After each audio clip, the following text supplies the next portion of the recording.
നിന്റെ കിനാവിൽ ഓർമ്മ തന്നോമന പൂവിളിയുണ്ടോ?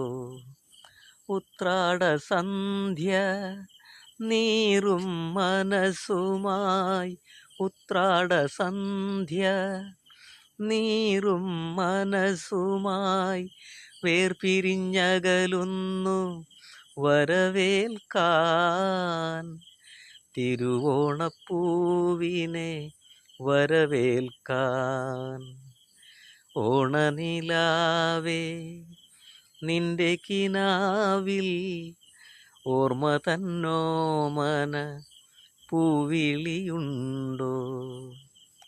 അതെ, ഇനിയും ഒരു പുതിയ അത്തത്തിന് വേണ്ടി, ഒരു ഉത്രാടത്തിന് വേണ്ടി, ഒരു പുതിയ പൗർണമിക്ക് വേണ്ടി, ചിങ്ങത്തിലെ ആ ഓണനിലാവിന് വേണ്ടി നമുക്കൊരു വർഷം കാത്തിരിക്കാം.